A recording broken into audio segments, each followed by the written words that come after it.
Okay, so Stacy and I are here today to talk about Respondus Monitor. I'm Matt Smock. I think I knew everybody who was signed up, or pretty much, except maybe Adam, who I haven't met yet, but I've exchanged a couple of emails with. I'm Director of Instructional Design and Technology, which oversees the CTL. And Stacy, have you introduced yourself already while I was doing other things?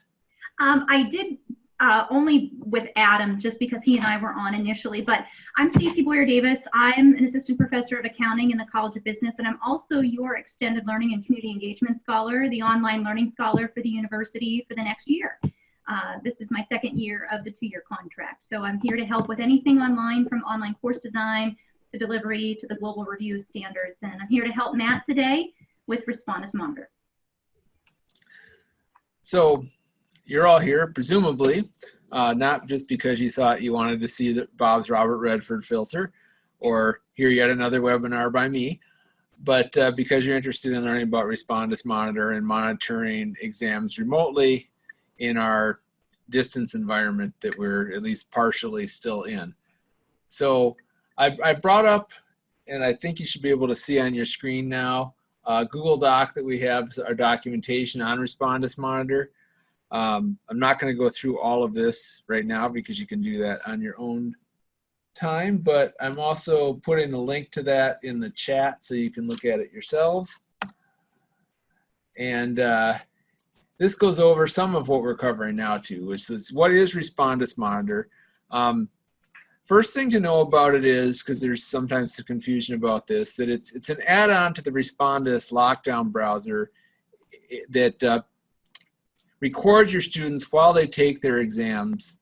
It's asynchronous, so you're not actually monitoring them live. You don't watch them take the exams. They're recorded taking the exams, and then if you want to, you can go back and watch the recordings later. And it will flag recordings on priority. Stacy will talk about and demonstrate that a little bit more. So you're probably not going to have to go back and watch every student in your class's recording, but you might want to check in on some of them. Like just about everything else, there are pros and cons to Monitor. The exam security is a huge pro, but there's also some drawbacks. Some students feel that it's sort of invasive, that they've got this computer watching them while they're taking the exam. You know, they're at home, it's video in their bedroom or their dorm room or wherever they are. There have been some funny things. Ideally, you don't want other people in the room because they're taking an exam, and that's one of the things the Monitor actually looks for with its AI algorithms. But you'll see things like a shirtless roommate walking in the background of somebody taking their exam and stuff, and some people think, okay, that's a little bit creepy. Also, you're adding this layer of technical complexity. If you have them do all the setup stuff in advance, have a required activity, which we'll probably mention 4 or 5 more times, that the students go through, make sure they've got it up and running and working well on their computer well before exam day, so if need be, they can troubleshoot with the help desk. It should go pretty well. But we did run into, and using it in the spring, some issues with people not being able to get their webcams to work, which is a key component of it. And so, you know, it is adding some additional things that you don't normally have to worry about when you're taking an exam. In the document that I have up on the screen, I have some other assessments list or other techniques listed for discouraging cheating on online assessments that don't necessarily use a camera, like using vast pools of questions so that people don't all get the same exam and they can't just sit there and compare notes. Limiting the amount of time per question, so even if people are looking things up on something that's supposed to be closed book, it's going to make it so they don't have time to get through the whole exam. They might ace the first 10 questions, but because they were wasting time looking things up that they should have just known, they don't even finish the last 10 and they fail the exam anyway. So shame on them. So always just like to highlight that we're not selling this as a one-size-fits-all, everybody should use this solution. There are other things you can do besides using a Monitor software. Any questions at this point? If not, I'll turn things over to Stacy to start doing a little more of the demo side. Thanks, Matt. Before I get to the demo side, I just had a few brief mentions. The first thing is that the algorithm is pretty state-of-the-art, and it is detecting not only facial detection, but motion, lighting, to analyze the student and the exam environment. And you'll see when I walk us through the startup sequence, when students are initially logging into an exam that has Respondus Monitor assigned to it, that they will hold up their ID card, they will take an image of themselves, they will perform an environmental scan, and then they'll take the exam. And during each of those phases, that Monitor AI algorithm is performing analytics. So it's going to identify patterns, anomalies associated with cheating. Now, I wanted to mention some tech specs before we move on to, and we will have this information available for you, but first and foremost, students can use a laptop or an iPad, but they cannot use a cell phone. So just keep that in mind. Cell phones are out for this. But Windows 10, 8, or 7 is that's the minimum requirement there. For Mac, it's OS X 10.12 or higher. And then for iOS, it's 10 plus. And that's for, of course, the iPad only. So again, the specs are Windows 10, 8, 7. Mac would be OS X 10.12 or higher. iOS 10.0 plus, and that's for the iPad only. And then, of course, as Matt indicated, the webcam must be working, because that's, of course, how you know that it works, and a microphone. So we need to have all of those, and of course, reliable internet. Okay. So any questions about what the algorithm is intended to do, or any of the initial tech specs for setup? Okay.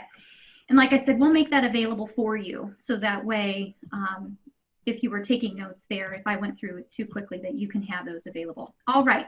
So I'm going to share my screen here now, if that's all right with everybody, if there are any questions. And what I'm going to do is walk you through first how we set up an exam using Respondus Monitor. Secondly, we'll talk about, we have a video. I have not yet seen it, because unfortunately I was trying to tidy up my course that I set this up last year and tested it, and I deleted it. So poor Matt had to record one here very quickly. So I have not yet observed it, so we will observe it together. But I'm going to walk us through how to set it up, and then how to review students once they've taken an exam, what those tools are that are available to us to be able to detect plagiarism through this software. And then finally, we're going to talk about the students and how we need to have a test environment available for them to be able to ensure that we have a very smooth transition if you're thinking of using this in your classes, because as Matt mentioned, it can be very touchy sometimes in trying to get this software to work, only because some of the ThinkPad T460s, some of the older ThinkPads, we have some webcam recognition issues that we have to work through, but we can work through them. So without further ado, let's walk through how to set up Respondus Monitor. First step, we have to make sure we have Respondus Lockdown Browser in use. They are used in tandem. We cannot use one without the other. Lockdown Browser is, of course, to lock them out of being able to access anything else external to EduCat. Respondus Monitor is the proctoring software. So notice in my course, from the left-hand side of the screen, I have my Respondus Lockdown Browser here. Typically, I think they're over on the right side. I'm not sure wherever, but I like to have mine on the left. So anyway, to turn on Respondus Browser, I'm just going to click on the dashboard. And we're going to go to the dashboard. So the video will pop up as it does. We're going to continue to the Lockdown Browser, this orange prompt box here. And what will happen is all of the exams in the course, the quizzes, will populate. And we have to choose if we are going to use browser and monitor for each of these assessments. So the only assessment I have here today is our monitor test for today. And notice there is a drop-down arrow to the left of it that as I hover over it, it turns green. So I'm going to click on that and choose Settings. As I select Settings, you're going to notice that we have Lockdown Browser to the top, and we're going to have Monitor to the bottom. So to activate Lockdown Browser settings, we will select the radio button, Require Respondus Lockdown Browser for this exam. To enable Respondus Monitor, we'll choose the second radio button, Require Respondus Monitor for this exam. I mentioned the startup sequence. The startup sequence we'll walk through in just a moment based off of what Matt has recently recorded. But what the startup sequence means is that once the students begin the exam, they'll be provided with a series of instructions, which look like this. During the exam, you shouldn't access any other resources. Please stay in your seat. You can modify these, by the way. So if you elect to modify these, you can choose Edit Text, and you can modify what message you'd like to appear to your students. Just make sure you save and close. Otherwise, the default will appear. I know that because that happened. Anyway, guidelines and tips. Just, it's helping the students, be in a quiet location, make sure that, things are working, turn off television, internet connection, place your computer on or device on a flat, hard surface. It'll tell them not to shift out of the camera because if so, that's going to detect high risk. And you'll see in a moment what that means. To improve the webcam video, don't wear sunglasses or hats and things, well-lit room, and unless otherwise instructed, turn off all other devices. So it really does give, a nice list of reminders to our students. We don't have the opportunity to alter those. The checkbox by the student photo means that the student they'll take a picture of their face, and then they'll show their ID, and it'll take a separate ID photo. So that way you can verify that it is indeed the student. So that's another layer of security that, we didn't have previously, other than being in the classroom itself. Now the environment checkbox is the student will take their webcam and they will, shift around the room or their desk and whatever instructions you give them of what you consider that environmental check. For me, it would be around their room. I want to make sure that unless it's an exam where I allow them open notes, open books, something like that, you want to make sure that they don't have anything else on their desks, no other technology or anything. But that's what the environmental scan is intended to do. And then the facial detection check is a default, so that's not something that we can uncheck there. Unless we modify something here, which the facial detection options would be to prevent students from starting the exam if the face cannot be detected during the startup sequence. You could uncheck that, but we highly recommend that you don't. And then notify students during the exam if the face cannot be detected. We have that checked so that they know. And what'll happen is it'll pop up and say that you've moved out of the frame, and it lets them know that so that they can move back into the frame of their webcam. So we recommend all of these items that are checked by default remain checked. That's the recommendation, but you can elect, to select, from these choices, some options. And the advanced settings, we don't have anything checked on those. So are there any questions about the startup sequence, how to enable an exam to utilize Respondus Monitor? Cynthia, sure. So no. But yes, I was literally doing nothing, and I have this problem with Adobe wanting to do a download. So I clicked it to say, do it later, even though we've already downloaded it like 7 times on this computer, and it just keeps doing that. But anyway, so I now have a tiny little 2x2 square where I can only see you when you're talking, or a teeny tiny little look at and now everything's gone. That's okay. Let me try to share it again to see if you can see it now. Is that any better? Yes, yeah, there we go. Thank you. Oh, you're welcome. You're welcome. So I'll give you a second there, Cynthia, so you can take a look at what I was referring to with the startup sequence. That would have been hard with just a little square image there. So this Yeah, is no, it looks good. And I was following along and taking notes, and then I looked over and it was all gone. So yes, thank you. You're welcome. So I'll select save and close. Are there any other questions before we take a look at an exam? And we can take a look at the tools that are provided to us and evaluate whether or not we've had any kind of a situation. So initially, I have this is just the Respondus monitor test here. I'm going to, I just want everybody to see that this is an exam just like any other exam that you would build in EDUCAT, right? I mean, I could preview it as a faculty. I could see how many attempts there are, right? But this is not where you go to take a look at those images, the videos that have been recorded by monitor. I just wanted to show you I took you here. We don't look at it here. Where do we go to evaluate those videos? We go right back to Respondus monitor. So let's just go back here. I'm clicking on the browser. It's all conducted in the browser itself in Respondus. Is everybody able to see this happening on my screen real time? So I'm going to choose on continue to lock down browser.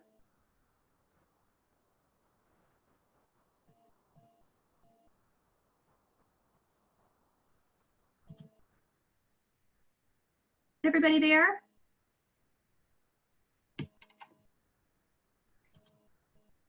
Hello? Is everybody there? Sorry, I think my internet froze. I apologize. I'm here, Stacy. I don't know about Will Tyerman or Bob Hansen or some of these characters, but I'm here for you still. Sorry about that. I think my internet froze. Too much Netflix going on in my house, I think. That sounded like Will Tyerman.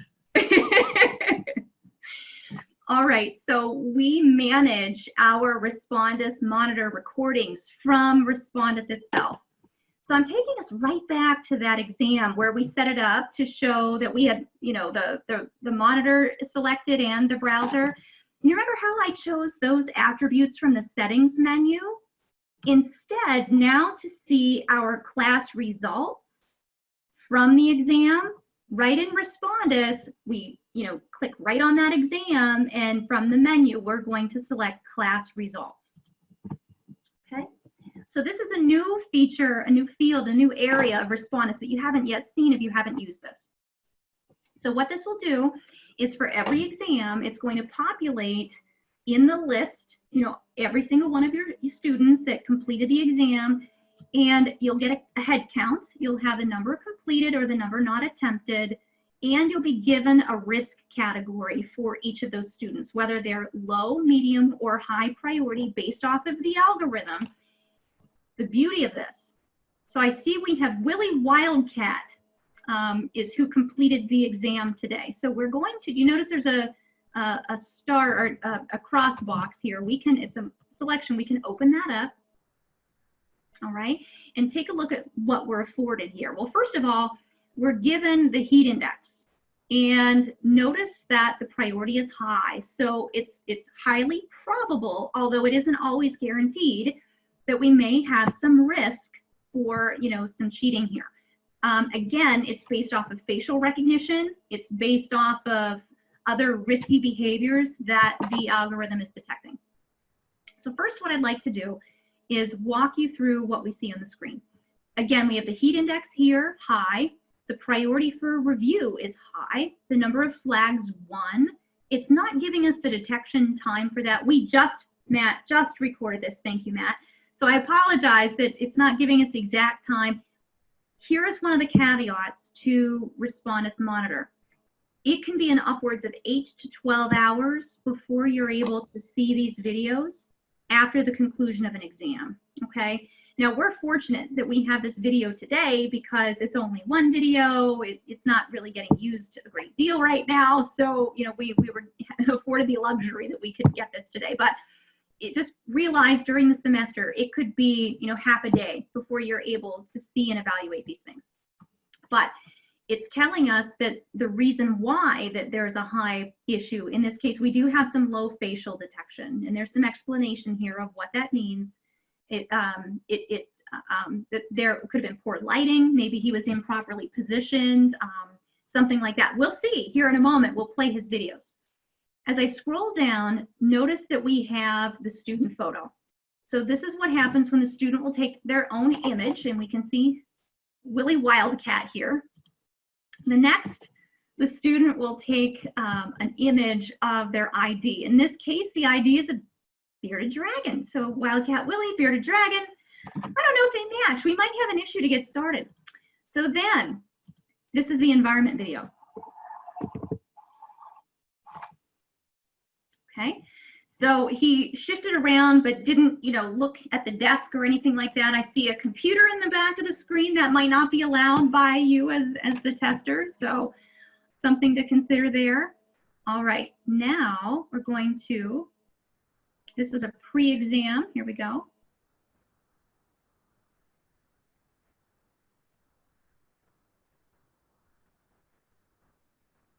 It is a one-question quiz.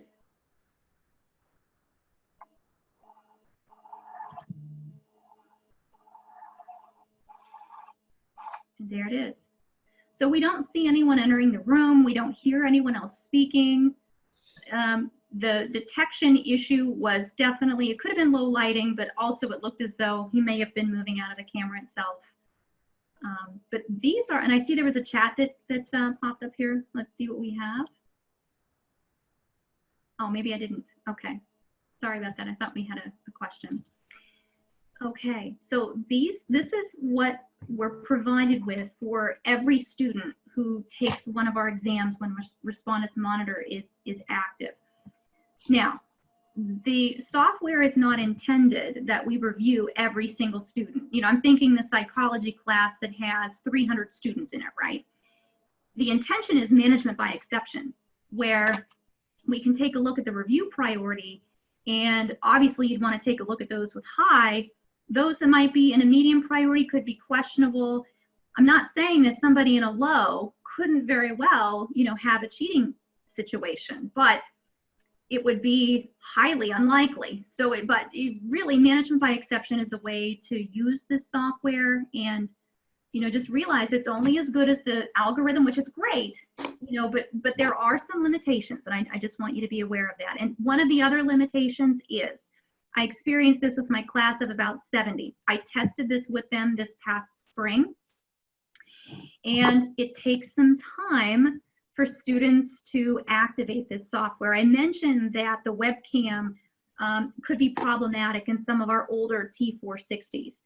And what ends up happening, and we have a problem troubleshooting worksheet that we can share with you after this presentation.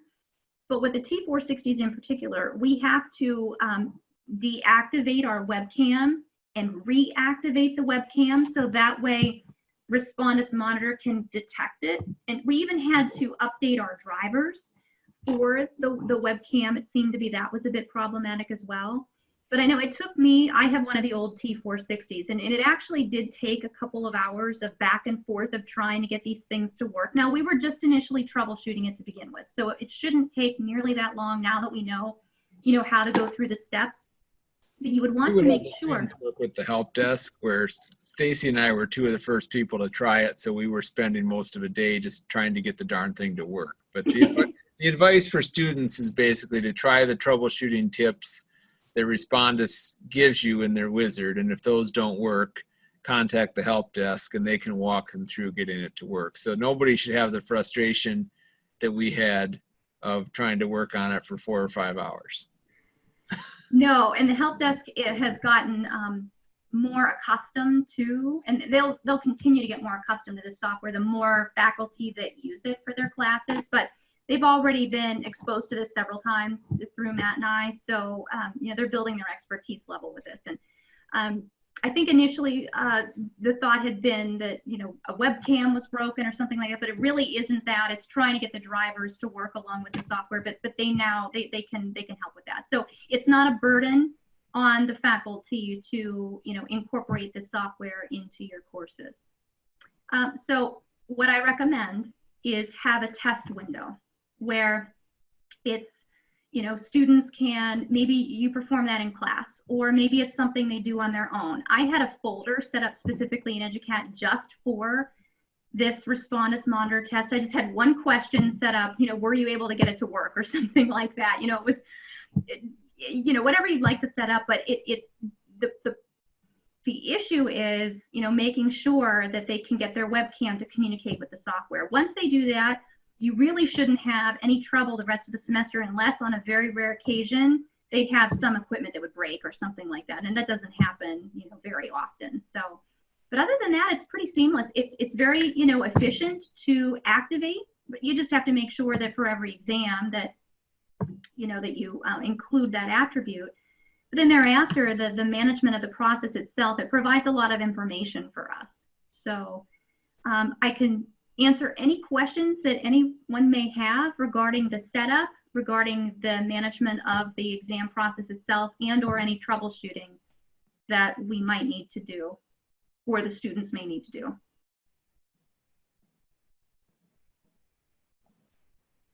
Stacy, this is Donna.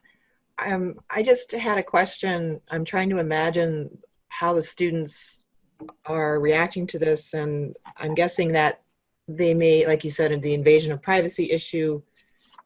Can you talk a little bit about the, what you think might be some of their complaints and how we should try to handle that? Absolutely. So I think one of the best ways to handle this is, if you're considering using it in your class at all, is to make sure that you have some syllabus language written in. And we have some documentation specifically from Respondus that you can adapt and include in your syllabus that would, help to maybe quell some of that initially. And then I think another area sometimes is the whole privacy. Oh, and Matt, look at that, right on cue. Donna, thank you for that question. So here is some recommended language of what you can include in your syllabus.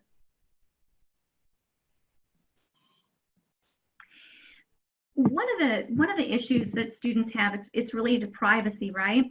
As long as you indicate to them, you're not sharing this with anyone. It's specifically for your purposes of ensuring, the optimal testing environment for them, and that it's not intended to be, punitive in any way. It's just that, you're ensuring the integrity of the process. But certainly this language is very helpful for them, having it available from the very beginning so that they know what the expectations will be moving forward. Is that helpful, Donna? Yes. And so is this document that we're reviewing right now, is that also on the CTL's web page? That's linked to from the document that I had up at the beginning. Oh, okay. Yeah. Which is, clicked on that I've link. also put the URL for that in the chat. So. Yep. Another, I guess, suggestion might be that, this is being used more frequently across campus and really across the country. It's not a new software. It's just, of course, right now in the COVID environment, being used a lot more. So maybe sometimes there's, knowing that you're not the only class that it's being used in, I think could be helpful to the students as well. Yeah, I talked to my nephew who goes to University of Arizona, and it sounds like a very similar program that he had to use last semester, and he was perfectly fine with it. He didn't feel invaded in any way, and he understood that it was a necessary thing that had to be implemented. So, but I can imagine where there might be some pushback from some students. Yes, and I think as long as that testing window takes place, that can really eliminate a lot of the stress of it. Because if they were trying to connect up to monitor and a high stakes test was involved and it wasn't working appropriately, then I certainly can understand why some students would be upset. So I think the best way to utilize the software is to make sure everyone's had the opportunity to have their computers working appropriately along with the software. Yes, definitely. I can see where you have to have this all squared away before, probably the week before at least, if not earlier than the exam, so they're not having to worry about it at all. Absolutely. And sometimes it might take a trip to the help desk. Right. On a rare occasion, to have them, get their computer up to speed to be able to use it. So, So should we take a look at the student's view of it? Indeed, we should.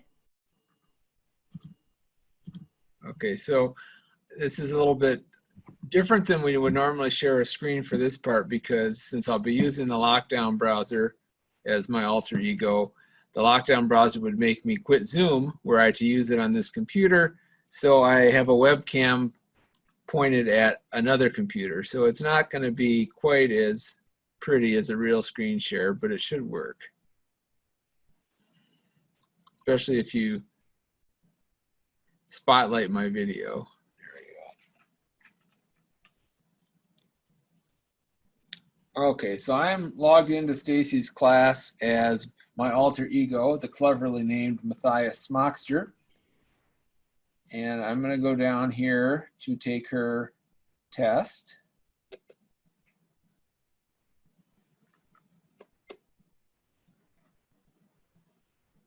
Maybe. I was just being a little slow.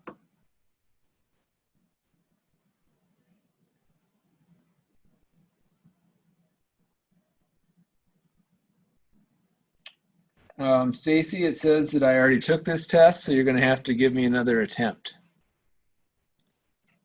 And I can't hear her, but I assume she said, right away, I'll take care of that, Matthias Smockster. I'm on it.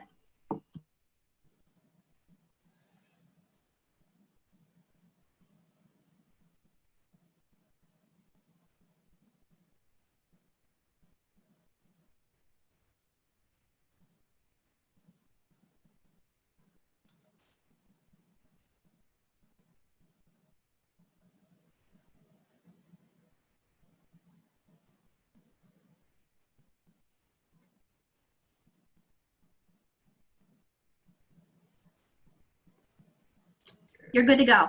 We'll refresh here. Okay. So now that I'm allowed to take the exam, I'm just in my regular browser to start, but you see that it's not just saying start attempt like it would normally if this class wasn't using the lockdown browser. It's having me launch the lockdown browser. And I say, yes, I want to open this link.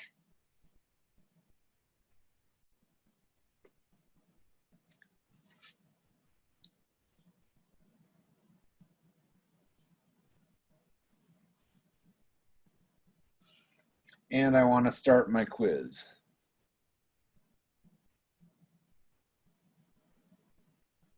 Now, instead of taking me right into the quiz, it's going to have me do all those checks and things that Stacy was talking about earlier. First, there's this terms of use thing that explains a lot of stuff.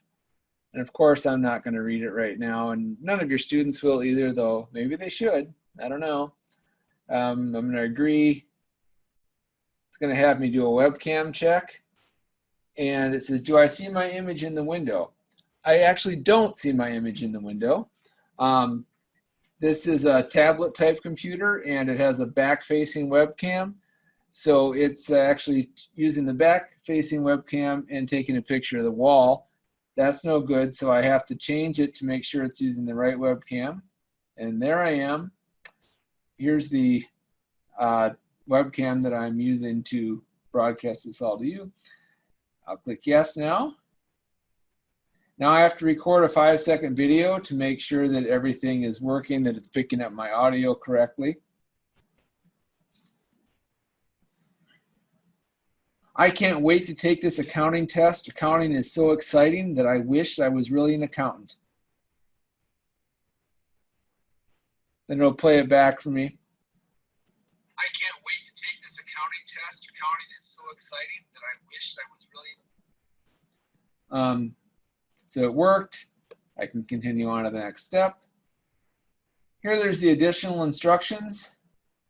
I believe it will let you add additional things to this, but it's telling students how they should behave so as not to alarm the monitor. Don't be accessing other resources, don't communicate with other people, stay in your seat, focus on the computer screen. This is important here. If an interruption occurs, like the roommate walks in because they forgot you said, hey, I need this room for taking a test, briefly explain what happened by speaking directly to the webcam. So that way when the instructor views that, they can see, oh, sure, it flagged this spot, but Here's why. It was an honest mistake. And then the student continued on taking the exam. Continue.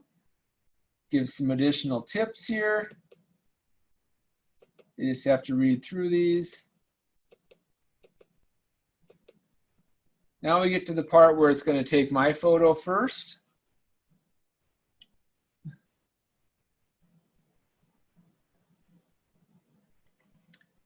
Great picture, continue. Now it wants me to show my ID so it can see if it matches the picture. So I put my ID up to the screen,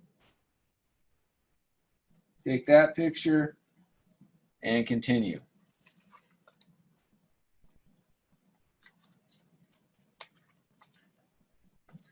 Next, it coaches me through the environment check.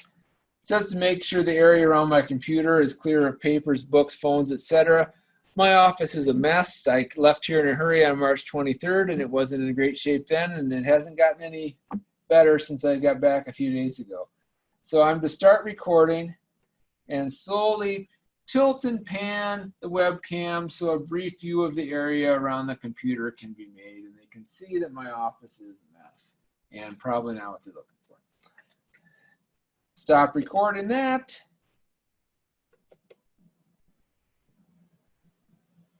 And the final step before I can actually take the exam.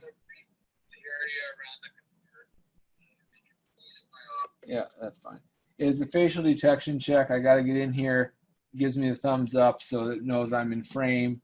And then it will let me go on and actually take the exam. So I'm back in Educat. I see my start attempt button. And there's one question here. It's like, oh man, let's see. I know I studied this. I don't remember. I remembered it, but oh. I'm looking at a book here. You can't see what I'm doing, but I'm being a bad student. I'm panicking. Okay, now I know what it is. I'm going to finish my attempt, submit all, and finish.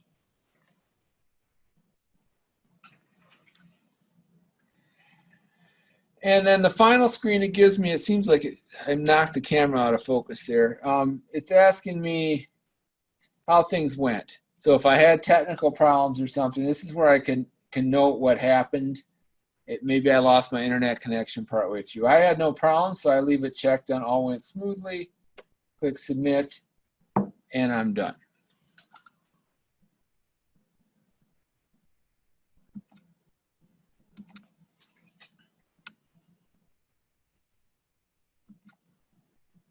And it'll take a few minutes to process that. That's why we pre-recorded one, so we wouldn't have to wait for 10 minutes or 15 minutes or sometimes longer while it actually makes that video.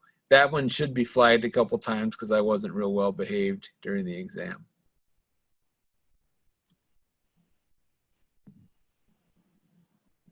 So what do you guys think? Do you have questions for either of us about what students see or how you set it up? Or So Matt, that was all separate from actually taking the exam. So if I put a time limit on the exam of 40 minutes, that what you just did is totally separate and won't be on the clock. Correct. The time that you put on the exam in Educat doesn't start until they click the green Start Attempt button in Educat. Okay.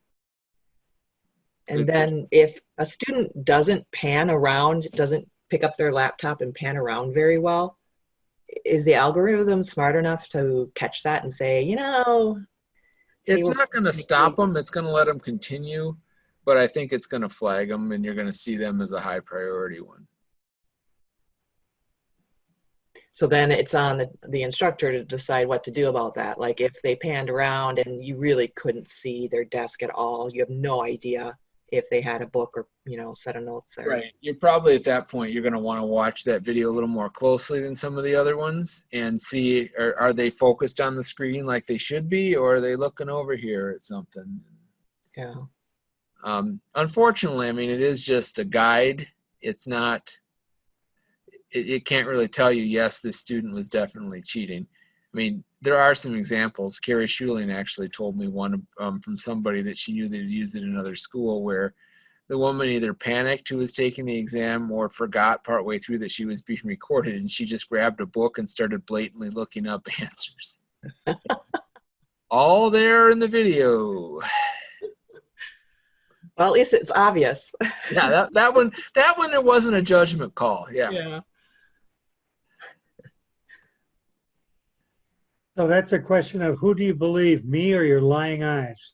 Right. Do you know anybody that's actually used this? That's actually regularly used it in class? Stacy, do you use it? I will be. I didn't use it regularly last term. I was just testing it. Yeah, we got it very late last year. Respondus made it available at no charge through the rest of last semester due to the COVID crisis. And we'd had some people who were really asking us for some type of proctoring software. And we got it, and only a couple people ended up using it. I was a little disappointed in the amount of effort we had versus the amount of actual use. But then with the way fall's continuing, we're not getting it for free anymore, but we were able to license it and have a more considered, less rushed rollout. So hopefully we'll see more payoff this semester. When we first started working with Respondus lockdown, there were a lot of problems for students when it was used, and so myself, I just quit using it because most of the testing was all done in a classroom anyway, so I could proctor it. But now, is that the non-video part, but the regular Respondus, is that consistently operational now? Is it working well? I think it's better than it used to be.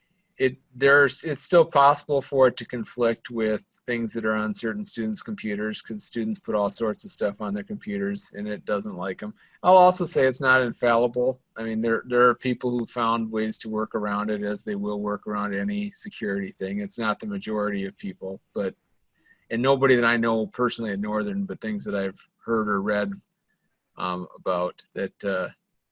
So we're not saying this is going to solve all your problems, put the crown jewels in here. Some of the problems you've had in class were like that it freezes up and they can't get out because they don't have a password. The recommended settings from when you're using monitor and it's remote are a little bit different. Honestly, I won't have 100% feel for how good it is until we have more people using it and I have more data to go on. So Matt, so this one can be used for any kind of online the test, in addition to the EduCat. So I want to use some kind of other the online the task bank. Right. It can be used with anything that uses the EduCat quiz activity. So that's a good.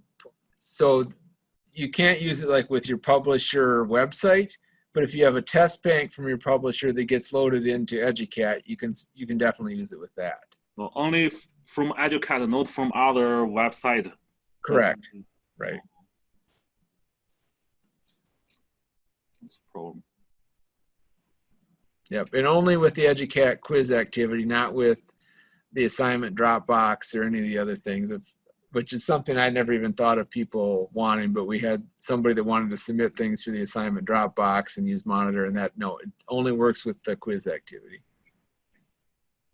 Oh, so I'm using Smart Work file, okay, so to do my online exam, okay, so that's probably, I guess, cannot work. Use the responder. I'm not familiar with that. Is it? Yeah, that's another website, okay, so yeah. Yeah, that you can draw the structures, okay, so push the electrons, okay, so that's, yeah, cannot be done by EduCat. Yeah. Right. Yeah. No, so you're right. That would not work. Sorry. All right. So okay, sorry.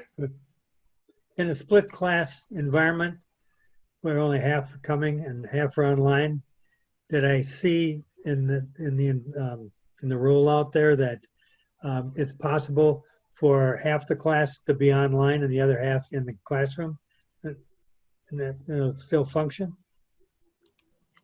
For monitor, you mean? Yeah, They'd all have to be, you either have to have monitor on or have it off.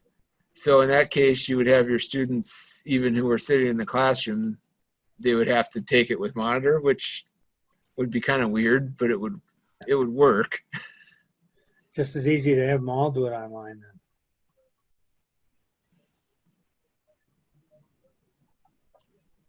How many do you think that you might consider using it this upcoming semester based off of what you've just seen?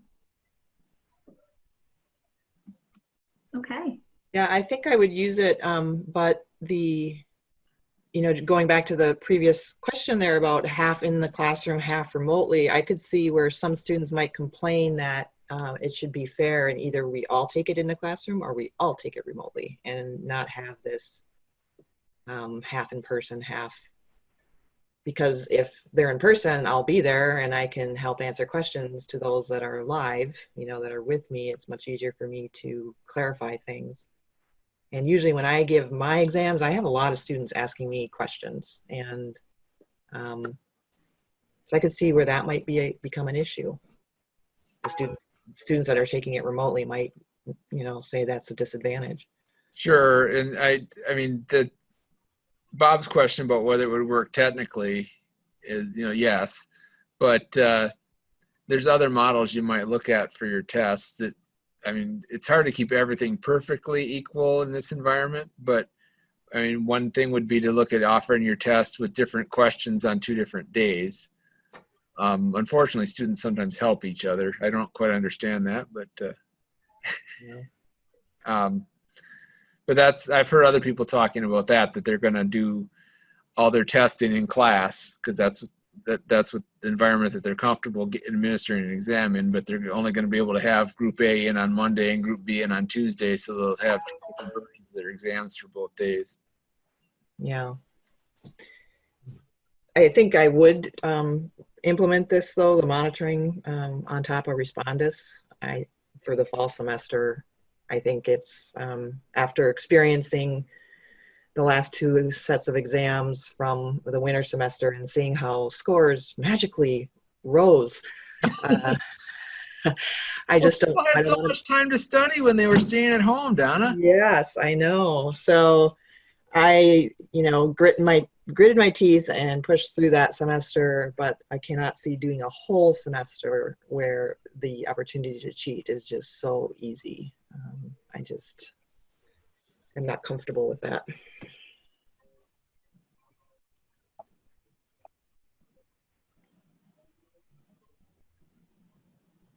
Do we have any other questions from anyone else about the software, best practices, how to use it, anything? So how long the video will be kept for the students here, the monitor video? How long will it be kept? Is that? Yeah. It'll be kept in Respondus through the duration of the semester. If there are ones that you think maybe have issues that you might need to keep in case of a grade dispute or something, it does have the option to download the video. Thank you. Mm-hmm.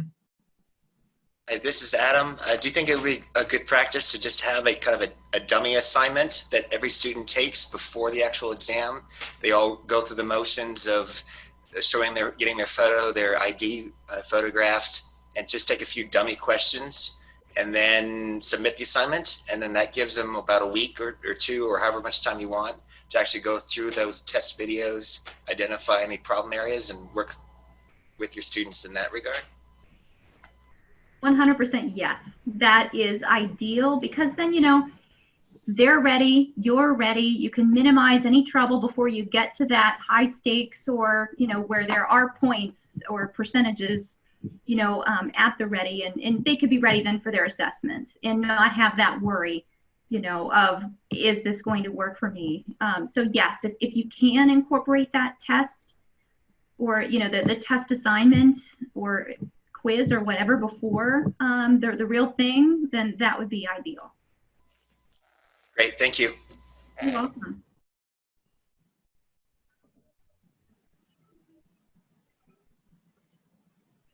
Any other questions?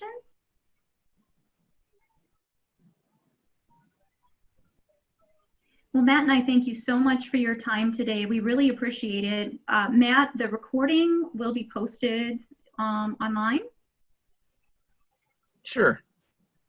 Yes, it will be. I have some updating on the page where it goes to do, but it will be up there.